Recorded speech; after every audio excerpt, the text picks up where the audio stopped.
Pia Podcast, en tus oídos un podcast en español de Pia Podcast. Cuando nuestros ancestros se aventuraron fuera de sus cuevas, se encontraron con un mundo hostil que los recibió con temperaturas inconcebibles. Miles de Homo sapiens sucumbieron ante las heladas del invierno y se deshidrataron bajo la luz asesina del sol de verano. Entonces, los hombres decidieron protegerse. Para ello, tomaron las pieles de los animales cazados y cubrieron su cuerpo para mantenerse con vida. Desde ese momento, y muy lentamente, lo que empezó como un ejercicio de supervivencia se convirtió en una dinámica de estatus, de sentido de pertenencia y de ego. La humanidad creó la moda, y fue ahí cuando se nos empezó a juzgar por cómo vestíamos. Por todos los rincones de la tierra, cientos de especies perecieron ante las lanzas y los obuses de los hombres hambrientos de moda.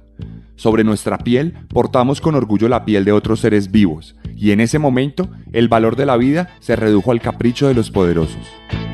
Bienvenidos a una nueva entrega de Serialmente, un podcast con contenido muy gráfico.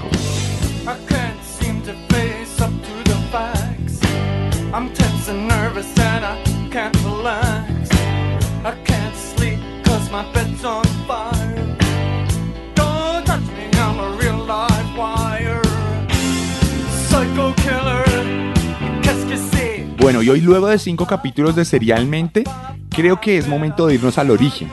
Pero no al origen histórico de los asesinos seriales, porque para eso tendríamos que ir más allá de la antigua Roma. Vamos a ir al origen cultural, al punto cero, a lo que generó toda esta ola visual, auditiva y conceptual sobre la que se construyó todo el imaginario de los asesinos seriales y la fascinación que muchas personas sienten por los psicópatas. Hoy les voy a contar la historia de Ed Gein, el carnicero de Plainfield.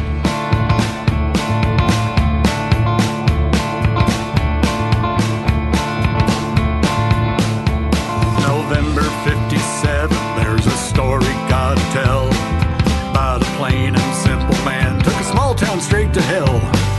Folks were scared, folks were talking, and women were hanging around, talking about a farmer who lived outside their town. Eddie Gein, boy sure digs his mama, if you know just what I mean. Bueno, y empecemos entonces. Edward Theodore Gein nació el 27 de agosto de 1906 en La Crosse County, Wisconsin. El tipo fue el segundo de los 2 hijos que tuvieron George Philip Gein y Augusta Wilhelmina Gein. Vamos primero a trazar todo el retrato familiar de la familia Gein. Empecemos por George. George era un padre alcohólico, incapaz de mantener un trabajo estable. Tuvo trabajos muy pequeños. Era carpintero, vendedor de seguros, curtidor de cueros. El tipo cogía las pieles de los animales muertos y sacaba cueros de ahí y lo curtía para crear prendas de vestir. Pero bueno, era un tipo que era muy fracasado, que no podía sostenerse económicamente de la mejor manera, que digamos que no se adaptaba completamente a la sociedad y que tenía un alcoholismo crónico que lo llevó a tener muchos problemas sociales, muchos problemas familiares. No era una persona muy afectiva con sus hijos porque se la pasaba borracho. Y bueno, al final este tipo decide irse a vivir a otro lado porque ve que no tiene ningún éxito. Entonces coge a su esposa y coge a sus 2 hijos, entre ellos el pequeño Ed, y los lleva a Plainfield. Allá compran una granja y en esta granja establecen como todo su nuevo estilo de vida campesino, por así decirlo. Ahora pasemos a la mamá. La mamá, Augusta, era una mujer con un carácter muy fuerte que siempre se le tiró encima al esposo, siempre le criticaba, siempre lo juzgaba, siempre le recordaba lo malo que era, lo fracasado que era. Entonces tenemos que entre los dos se empieza a generar como este choque, como estos problemas familiares, como que la casa no es del todo feliz. Además era una mujer sobreprotectora con sus hijos a más no poder, al punto que cuando se fueron a vivir a Plainfield, ella aprovechó que vivían en una finca, en una granja alejadita del pueblo, ciertamente, para que sus hijos no tuvieran ningún tipo de vida social. Ella no permitía que sus hijos tuvieran amigos, ella no permitía que sus hijos crecieran como los adolescentes normales. Ella siempre los resguardó bajo su manto, siempre les limitó sus estados fuera de la casa. Solo salían a la escuela y apenas salían de la escuela tenían que volver inmediatamente. No se podían quedar jugando, no se podían quedar estudiando, no se podían quedar haciendo nada. Tenían absoluta y completamente prohibido tener cualquier tipo de relacionamiento social. porque era una madre extremadamente sobreprotectora y creía que cualquier persona fuera del ambiente familiar les iba a hacer daño, o les iba a enseñar las malas cosas, o les iba a enseñar cosas del diablo, porque además era una mujer extremadamente religiosa, una mujer sentada totalmente sobre la Biblia, una mujer que creía en la Biblia como la regla de todas las cosas, al punto que ella interpretaba que las mujeres, todas, excepto ella, eran portadoras del pecado, eran mensajeras de Satanás y no tenían nada bueno para ofrecerle a sus hijos. Entonces tenemos a Ed Gein y a su hermano Henry, dos personas que no podían de ninguna manera fraternizar con mujeres. Obviamente esto generó una sensación como de objeto del deseo, de objeto prohibido en las mujeres. Además, para añadirles otra cosa, esta mujer se sentaba todos los días de su vida y les leía la Biblia a los hijos. ¿Cuál es el plan de esta tarde, muchachos? Sentarnos a leer la Biblia. Pero no les leía el Nuevo Testamento, no les leía esa parte amorosa de Dios, del perdón, de la culpa, de lo que sea, sino que les leía a este Dios vengativo del Antiguo Testamento. Les leía a este Dios violento que no le temblaba la mano para castigar a los hombres. Entonces les enseñó que Dios los iba a castigar y todo el tiempo ellos estaban esperando a ser castigados. Todo el tiempo Ed Gein tuvo en su cabeza que iba a ser castigado en algún momento, que estaba destinado a portar la culpa. Naturalmente eso influyó en el cuadro psicológico de Ed Gein. Claramente cuando se formó como ser humano, todo este tipo de limitaciones generaron que el tipo no pudiera ser una persona normal. Entonces tenemos a un Ed Gein que lo que pasó con él fue que se volvió una persona completamente tímida, que no tenía ningún tipo de relacionamiento social con los otros niños. Los niños lo miraban como alguien muy extraño. A veces incluso Ed Gein se sentaba en su salón de clase y de la nada comenzaba a reírse. En silencio, todo el mundo, y de repente se empieza a escuchar una risa de un niño, luego una risa de un adolescente, y luego una risa de un adulto joven. El hombre parecía tener en su cabeza otro tipo de funcionamiento que lo llevaba a pensar distinto a los demás. Sin embargo, al pesar de esto, el tipo tuvo buenas calificaciones, digamos que le fue bien en el colegio, era especialmente bueno leyendo, le encantaba leer, y esto siempre se le dio muy bien en la escuela. Pero de todas formas, a nivel familiar, a nivel social, a nivel general, era una persona totalmente asocial y plenamente obediente de su madre.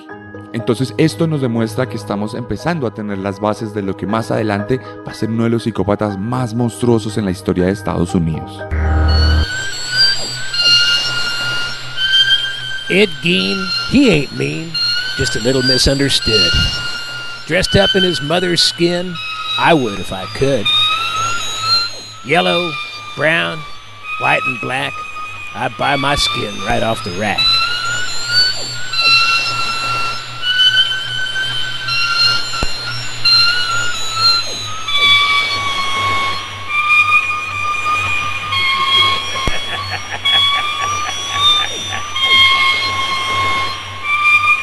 Bueno, y pasaron los años. Era 1940, la Segunda Guerra Mundial estaba en furor. Alemania se estaba tomando toda Europa, Polonia había sido invadida, Francia había sido invadida, Inglaterra estaba tratando de no sucumbir frente a las fuerzas imparables de la Wehrmacht. Ed Gein, por otro lado, en Estados Unidos tenía 34 años y el 1 de abril, el día que yo cumplo años, por cierto, ese día su padre murió de una afección cardíaca provocada por su alcoholismo. El viejo tenía solo 66 años y esto significó un cambio gigantesco en la vida de Ed Gein, porque en el momento que el padre muere, se pierde uno de los sustentos principales en la economía de la familia. Esto quiere decir que Ed Gein y su hermano Henry tienen que empezar a salir a la calle a buscar trabajos. Tienen que trabajar para ganar dinero, para llevarlo a la casa, para que su mamá pueda vivir y para que la granja se mantenga. Entonces empezaron a tener trabajos de bajo perfil, pero digamos que era lo que podían hacer con su poquita formación. De todas formas, como les digo, esto es un cambio increíble porque significa que Ed ya no va a quedarse encerrado en la casa. Imagínense, 34 años en los que su vida era su madre, en los que su vida era la granja, en los que su vida eran los cultivos. 34 años y este hombre tiene que salir a la calle. Sorprendentemente se les dio muy bien a los hermanos Gein. Fueron personas eficientes, fueron personas a las que se les pagaba justamente su salario. Pero aquí empieza a notarse una diferencia y es ahí donde yo, cuando hablo de asesinos seriales, marco un argumento muy importante para mí, y es que la gente a veces dice que los asesinos seriales se hacen, que la sociedad los convierte en lo que son. Y para mí eso no es así. Yo creo que, de todas formas, entre asesinos seriales siempre hay una semilla, siempre hay algo predispuesto. Vienen desde el útero de su madre predispuestos para el mal, predispuestos para convertirse en los monstruos que más adelante serán. Claro, la sociedad sí tiene que ver. Claramente hay cuadros familiares y sociales muy bien marcados y muy bien estudiados, que probablemente si estos asesinos no hubieran tenido una infancia como la que tuvieron, no serían reconocidos como lo que son reconocidos hoy en día, pero probablemente igual lo serían. Entonces, aquí es donde se marcan dos diferencias gigantescas entre el hermano de Ed Gein y él mismo. Y es que él, en cuanto sale de casa, en cuanto se quita el manto de su madre, comienza a fraternizar con mujeres. Henry, el hermano mayor, comienza a tener novias, comienza a tener parejas, tiene una relación muy estable con una mujer divorciada, mientras que Ed Gein ni siquiera se siente plenamente cómodo fraternizando con otros seres humanos de su propia edad. De hecho, fue reconocido en el pueblo como el niñero por excelencia. Tenía muy buen relacionamiento con los niños. Era muy querido por los niños y era muy cómodo. Y yo sinceramente pienso que es porque Ed Gein nunca maduró del todo en su edad mental. Entonces probablemente por eso se sentía tan bien con los niños y tan mal con los adultos. El caso es que Henry, por el contrario, tuvo su pareja y Henry no dudó desde un momento en que tuvo su primera pareja en hablarle de su hermano y en decirle lo extraño que era su hermano, en decirle esas costumbres raras que había construido en estos 34 años. Y Ed Gein se dio cuenta de esto. Ed Gein se dio cuenta que su hermano hablaba mal de él. Y entonces esto marcó un distanciamiento entre hermanos, una degeneración de una relación que se había construido durante 3 décadas y que ahora los estaba convirtiendo en enemigos, en Caín y Abel.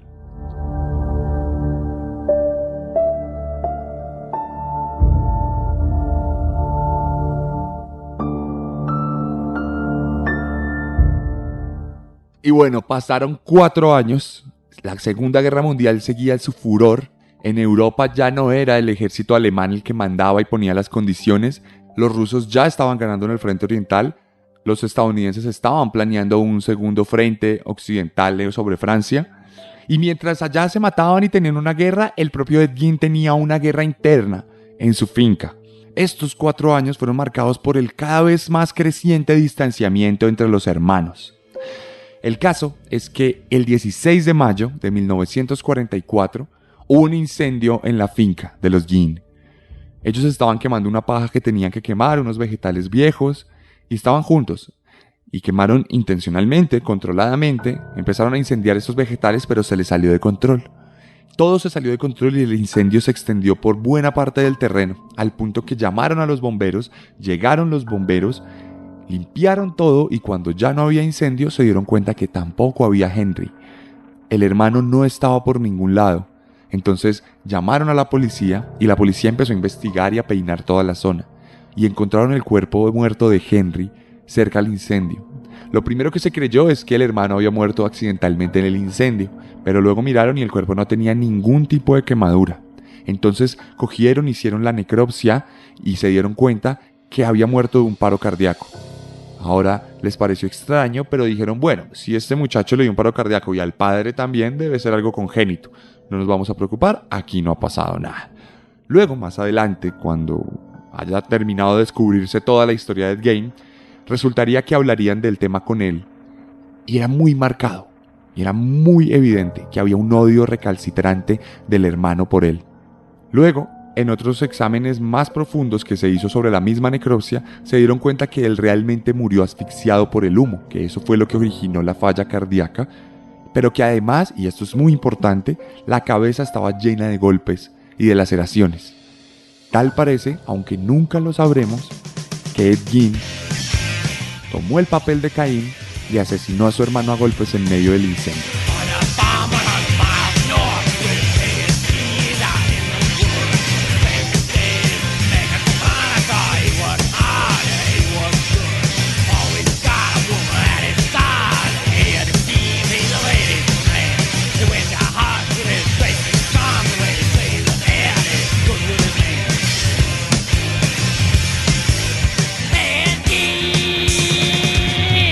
Ocurrió este acontecimiento y Ed Gein quedó solo en la vida con su mamá. De ahí en adelante, su vida se reduciría a ella. Vivieron juntos, no se tenían a nadie más que a ellos mismos. Y entonces aquí se generó una relación tóxica, una relación de la cual no se podía escapar. Ed Gein vivió por su madre. Ed Gein se levantaba pensando en ella, pensaba en ella todo el día, hablaban, tenía una relación supuestamente hermosa. Se acostaba, dormía y soñaba con ella. Y entonces ella tuvo un derrame cerebral. El primer derrame cerebral de su vida, y eso fue otro problema porque entonces ya ella no podía vivir sola, sino que ella dependía completamente de su hijo. Esto no impidió que ella siguiera protegiéndolo, como en alguna vez se conoció un caso en el que un hombre llegó a la finca, habló con ellos, y de repente la mamá se dio cuenta que este hombre venía con su hija, una mujer. Y ella se alborotó completamente, armó un escándalo y no permitió que esa mujer entrara a la finca. Ed la vio desde lejos, pero Ed estaba muy obnubilado por todo lo que su madre le había dicho, entonces él dejó pasar la situación. Él entendió que su mamá lo estaba protegiendo de la maldad y la promiscuidad que traía esa mujer a la casa Gein. Y esto fue como el modus operandi generalizado de la madre, que no permitió que su hijo saliera y conociera el mundo de ninguna manera. En diciembre de 1945, cuando ya la guerra había acabado, tuvo un segundo derrame cerebral esta mujer. Y entonces Ed Gein se quedó solo, porque su madre no superó ese derrame cerebral. Y ahora, ese hombre que nació en una familia estructural, se había quedado completamente solo. Ed Gein tenía 41 años en ese momento, y sintió que había perdido al único amigo en su vida, sintió que había perdido al único amor de su vida, sintió que había perdido todo. Un hombre que ya no tiene nada que perder, un hombre que no tiene ningún motivo para vivir. Un hombre que tuvo que aprender a vivir solo.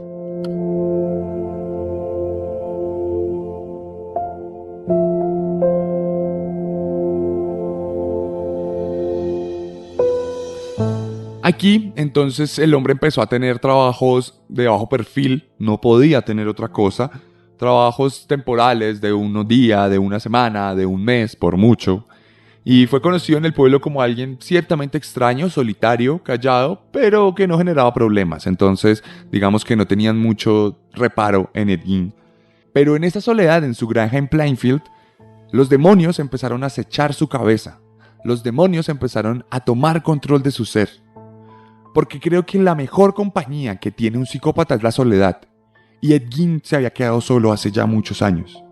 Entonces empezó a relacionarse y a interesarse por revistas donde hablaban de caníbales, por revistas donde hablaban de nazis, y leyó muchas revistas pulp en las que había historias ignominiosas, había historias macabras, había historias sangrientas, y nada, era tremendo fan de esto. Entonces como que empezó a transformar un poco su personalidad y sus intereses, y eso marcaría su comportamiento más adelante.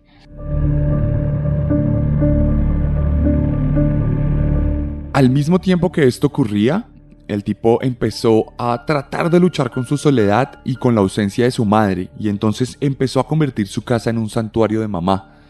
El cuarto donde dormía la madre fue totalmente bordado por piezas de tela para proteger las cosas y que no se demacraran, para que las cosas no se dañaran con el paso del tiempo, y que cada vez que él pudiera abrir la puerta pudiera ver ese cuarto tal como lo recordaba cuando su madre estaba viva.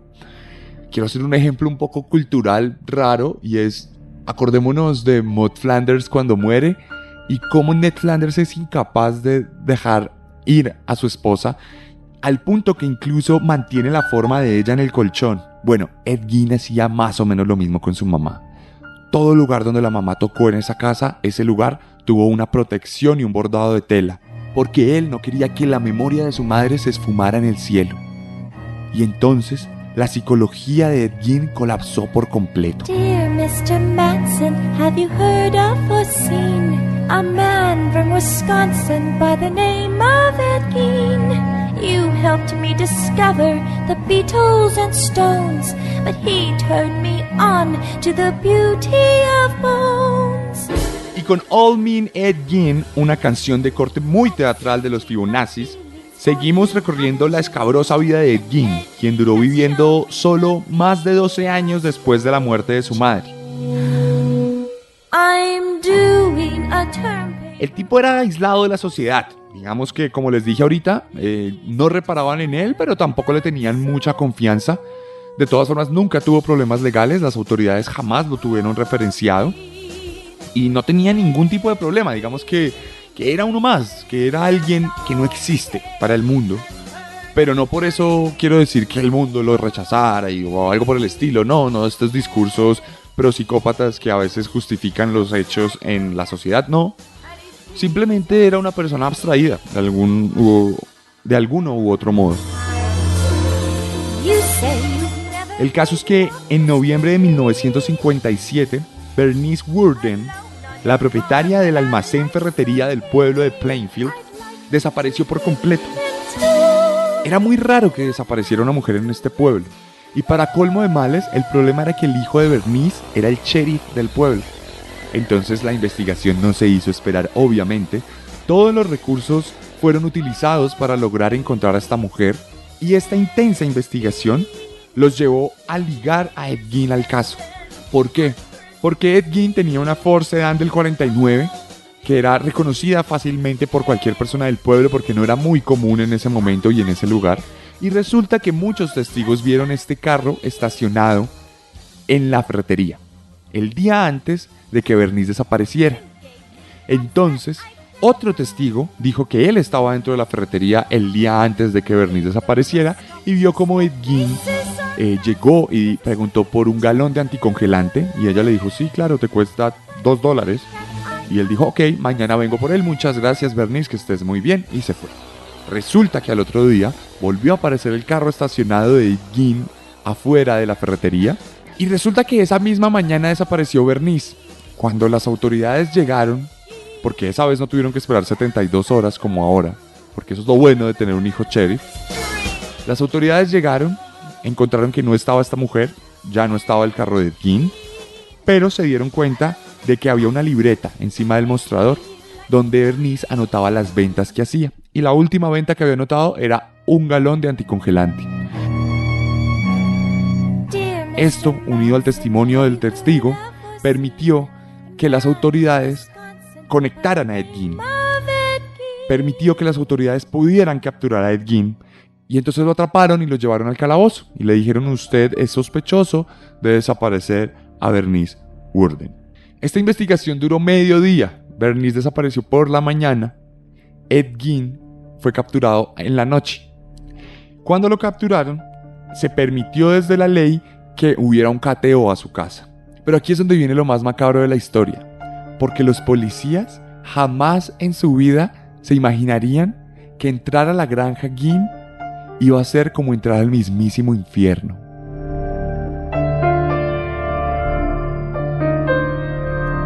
Cuando los ayudantes del sheriff de Plainfield entraron a la granja Gein, encontraron el cuerpo de Bernice colgado boca abajo, con las piernas y los brazos completamente abiertos y amarrados del techo. Estaba decapitado y tenía un gran corte en el centro que iba desde la garganta hasta la vagina, por lo que la forma natural de su cuerpo se había perdido y se había convertido en un tendido, similar al que los cazadores realizan en los ciervos o jabalís que matan. Todas las entrañas habían sido retiradas y se había iniciado un proceso de despellejamiento. Pero si les parece que esto es horrorizante, quiero que piensen en la cara de los policías cuando siguieron investigando la desordenada casa de Ed, porque la casa estaba hecha añicos, la casa le hacía falta un mantenimiento, la casa tenía basura por doquier, tenía residuos de madera, residuos de comida, restos de insumos del campo, ropa vieja, muchas cosas tiradas. Parecía más como la casa improvisada de un indigente que la de un hombre común, por así decirlo. Pero tras todo este desorden había algo mucho más macabro. Había algo que igualaba a ese cuerpo destruido de Bernice. Había algo mucho más asqueroso que quedó marcado en la memoria de los policías, pero también en la memoria colectiva de toda la sociedad occidental. Aquí quiero que la música pare, quiero que todos hagamos absoluto silencio y ustedes van a escuchar mi voz mientras les relato lo siguiente. Quiero que por un momento dejen de hacer lo que están haciendo. Si van en el bus camino al trabajo, que se concentren en esto. Que no se concentren en el vendedor ambulante, sino en esto. Si están trabajando, quiero que por 2 minutos dejen de trabajar y me escuchen con atención, porque quiero hacer un ejercicio con ustedes, en el que en silencio ustedes tengan la posibilidad de imaginar y de construirse en su cabeza una fotografía de lo que les voy a relatar. A continuación, les voy a dar una lista de las cosas que fueron encontradas en la casa de Ed Gein. Y ustedes van a imaginarlas, porque entre cada cosa voy a hacer un silencio de 2 o 3 segundos, solo para que se hagan la imagen en su cabeza. Aquí vamos. Lo siguiente fue encontrado en la casa de Ed Gein. Huesos de seres humanos completamente pulidos y libres de carne. Una caneca de basura hecha con piel humana. Sillas de la sala y el comedor forradas en piel humana. Cráneos humanos adecuados en los parales de su cama de forma decorativa. Bowls y pocillos hechos con cráneos humanos huecos. Un corsé hecho con distintos trozos de piel humana de mujer. Unos leggings hechos con la piel de los muslos de personas muertas. Muchas máscaras hechas con la cara despellejada de mujeres muertas. La cabeza de Bernice Worden guardada en la nevera.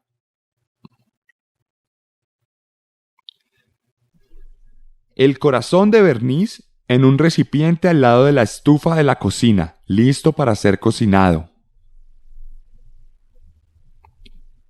9 vulvas mutiladas en una caja de zapatos. Un cinturón hecho con pezones humanos. 4 narices mutiladas y dispuestas en la alacena. 2 pares de labios pegados en la ventana. Unos guantes hechos con piel humana. Y una lámpara cuya pantalla protectora estaba hecha con una cara humana.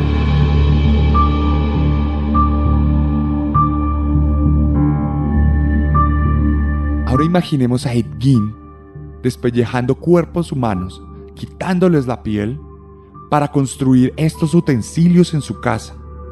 Un hombre solitario, trastornado y violento, construyendo su propia moda con la materia prima de sus víctimas, de la misma forma en que lo hacen los cazadores, de la misma forma en que lo hacen las grandes empresas de moda, solo que con humanos.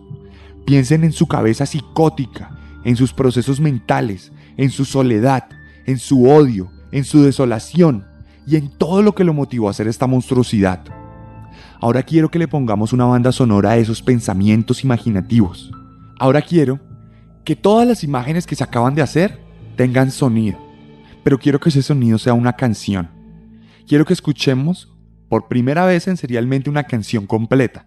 Quiero que escuchemos Dead Skin Mask de Slayer, una canción que en mi opinión retrata desde todos los aspectos, desde la música, desde los instrumentos, desde el ritmo, desde la letra y desde el tono, todas las brutalidades de Ed Gein y todo su funcionamiento.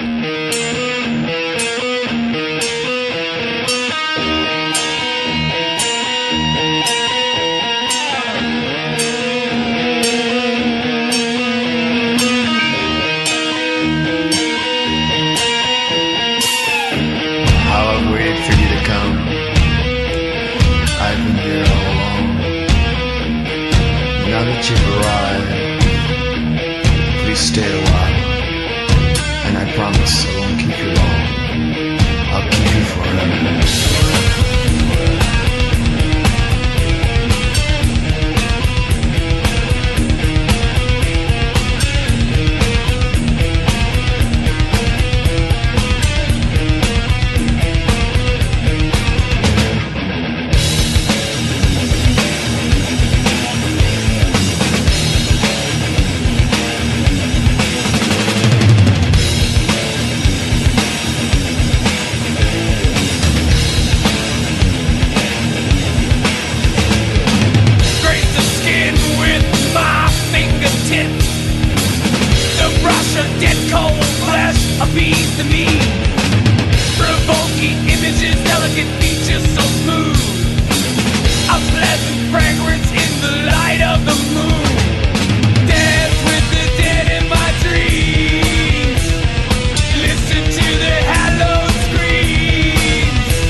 of dead warm flesh pacifies me. Inside members, ornaments on my feet, adulating the skin before me. Simple smile, elude psychotic eyes, lose all mind control, rationale decline. Empty eyes enslave the creation of placid faces and lifeless passion. Dance with the dead in my dreams. Listen to the hello scream. The dead have taken my soul. Temptation lost all control. Dance with the dead in my dreams. Listen to the hello scream.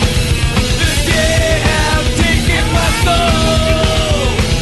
Temptation lost all control.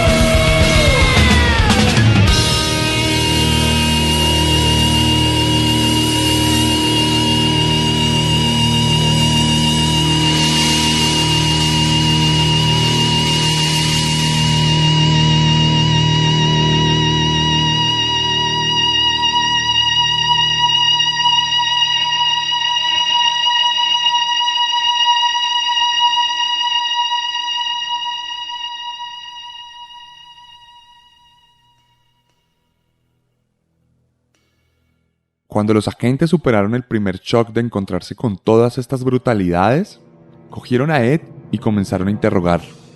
Uno de ellos no soportó haber vivido eso que vivió en esa casa y tomó un ladrillo y lo golpeó en la cabeza.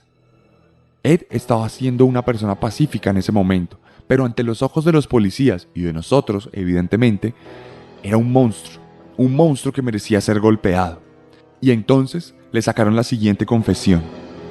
Ed les contó que había matado a Bernice y que también había matado a otra mujer, pero que el resto de los cuerpos y el resto de pieles utilizadas venían de muertos, de tumbas profanadas que él durante los últimos 5 años había usurpado.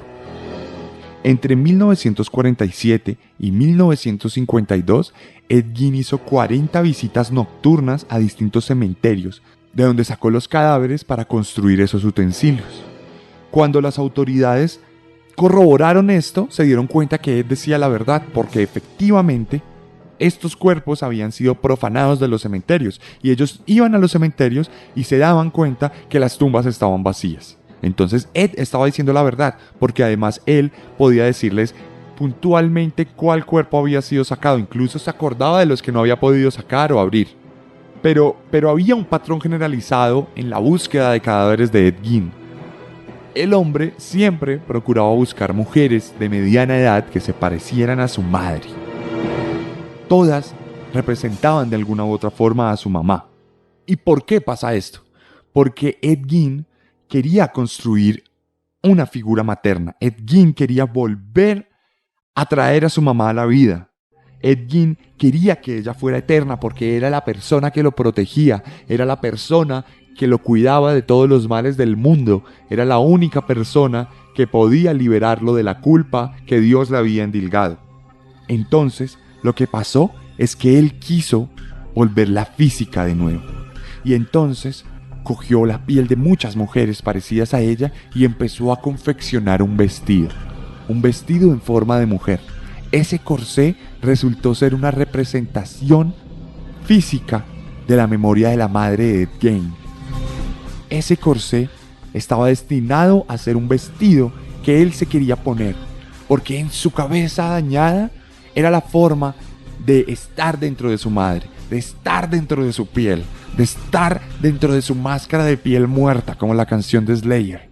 Él quería vestirse con su mamá y por eso estaba construyendo eso. Pero en el proceso se dio cuenta que podía construir otras cosas. En el proceso Ed Gein se dio cuenta que podía hacer cinturones, que podía hacer guantes, que podía hacer lámparas. Y entonces, como su padre, empezó a curtir el cuero. Pero esta vez era el cuero humano.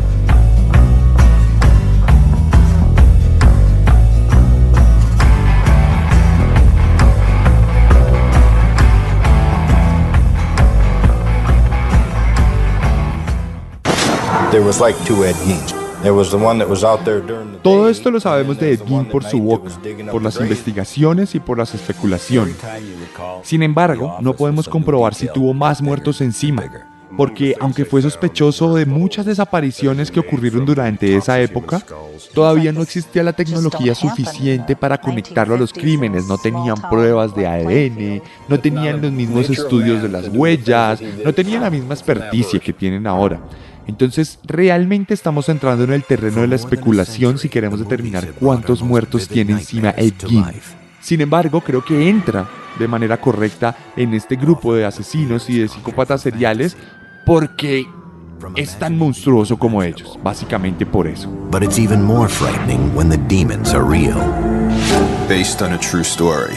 Just that small phrase that these events actually happened sort of makes the film much more both relevant and much more terrifying. Cuestión que llevaron a Ed Gein al juicio. Al tipo lo llevaron y lo juzgaron solo por la muerte de Bernice, porque no tenían la forma de comprobar que el resto de cadáveres habían sido asesinados por él.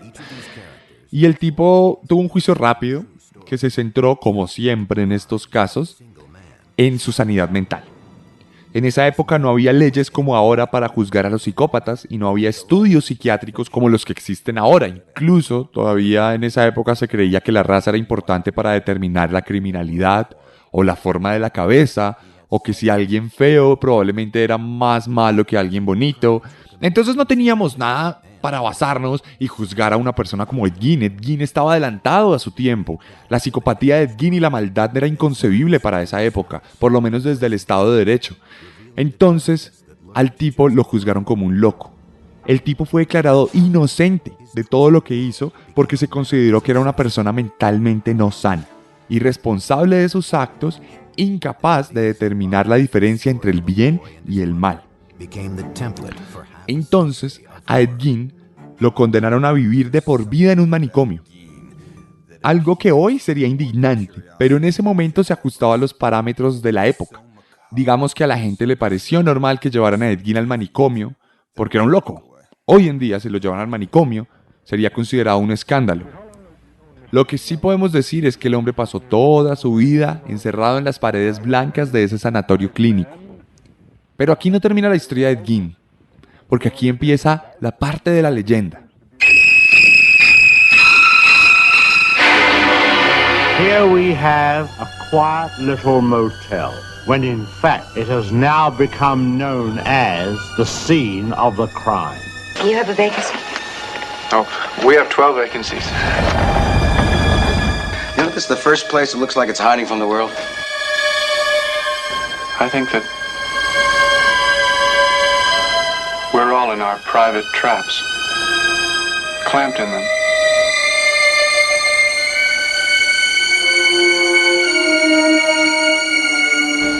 And none of us can ever get out.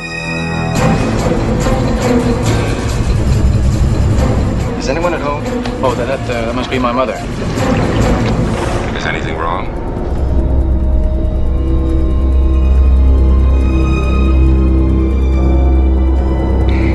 Am I acting as if there's something wrong? She's not missing so much as she's run away. Put me down. Mother! Oh, God! Mother! What are you running away from? She looked like a wrong one to you? It's not as if she were a maniac.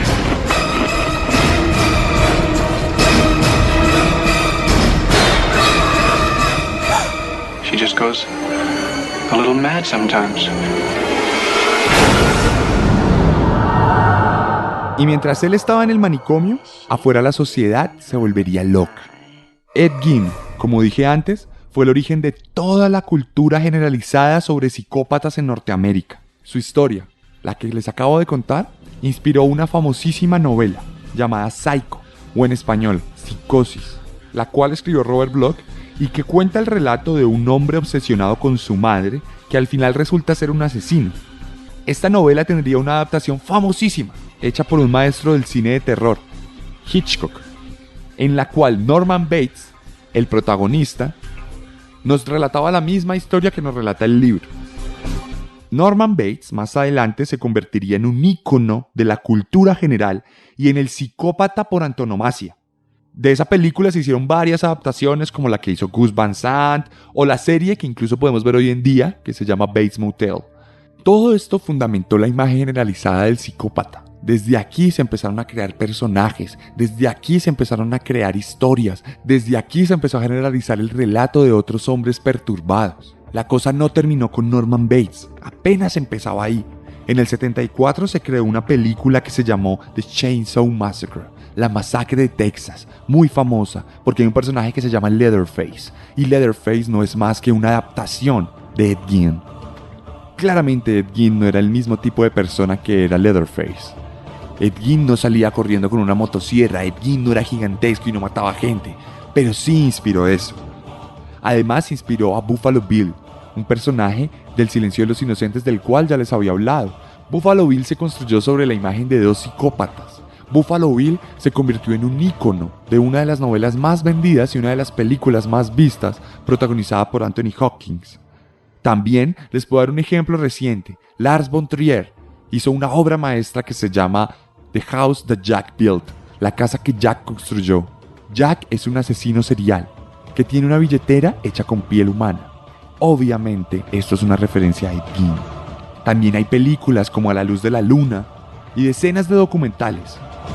Ed Gein ha inspirado incluso personajes de videojuegos, como Eddie, el asesino de Outlast, un juego de terror.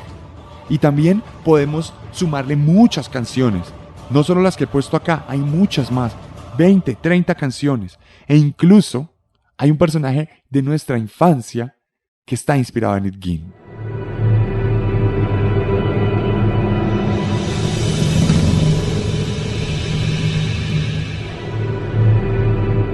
Justo, de Coraje, el perro cobarde, es una inspiración directa a él.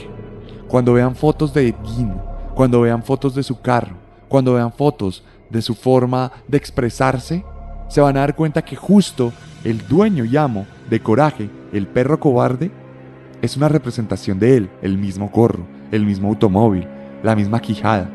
Justo es Ed Gein.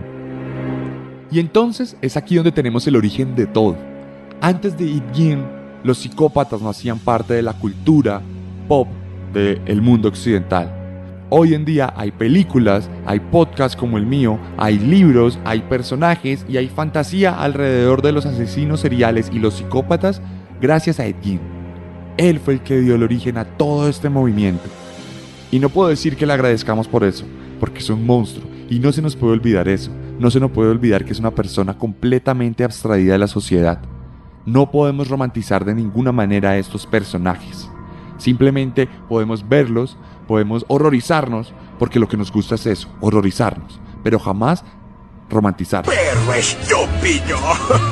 El caso es que mientras todo esto pasaba, mientras la sociedad se volvía fanática de los psicópatas, la vida terrenal de Ed Gein llegaría a su fin, porque en 1984 un severo cáncer de hígado lo mataría, cuando tenía 77 años. De todas formas, su nombre quedó plasmado para siempre en los anales de la historia del horror. Y parece que está destinado a ser recordado por siempre por todas las monstruosidades que hizo. Su casa de los horrores fue quemada en un incendio que supuestamente fue accidental, pero que tenía varios focos de inicio, lo que nos da a entender que fueron las personas del pueblo las que se encargaron de acabar con su legado. Su carro, por el contrario, se volvió un centro de atracciones cuando una persona dueña de un circo lo comprara y lo llevara por todo el país para que la gente pudiera ver el carro de Ed Gein. Vemos pues cómo los carros y los coches de los psicópatas se convierten en objetos de culto. Ya nos pasó con Ted Bundy y nos pasó con Ed Kemper. El caso es que cuando Ed Gein murió fue enterrado junto a sus familiares, en especial junto a su madre. Eso sí, en una tumba donde no saliera su nombre, porque las autoridades no querían ningún tipo de culto. Ed Gein hoy en día reposa bajo tierra, muy cerca de su mujer amada, muy cerca de esa figura materna que en cierto sentido lo llevó a hacer todas las brutalidades que hizo.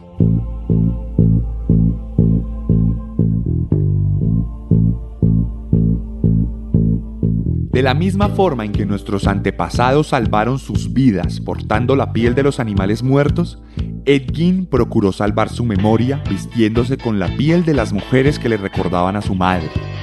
Ahora, alrededor del mundo, podemos encontrar piezas de arte que evocan su obra. Podemos comprar chaquetas que asemejan el trabajo artesanal de Ed Gein y podemos vestirnos como él lo hizo.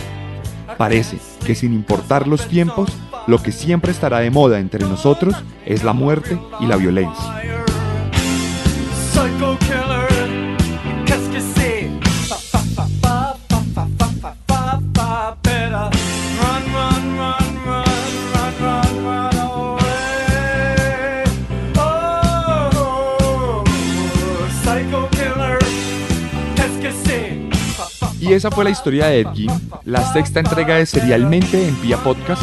Si quieren ver algunas imágenes de este asesino, pueden pasarse por mi Instagram, @el_arracadas, el_arracadas, y pueden revisar ahí mis highlights. Ahí van a encontrar la historia de Ed Gein, la cual conté hace unos meses, pero también van a encontrar una publicación donde va a haber algunas fotos.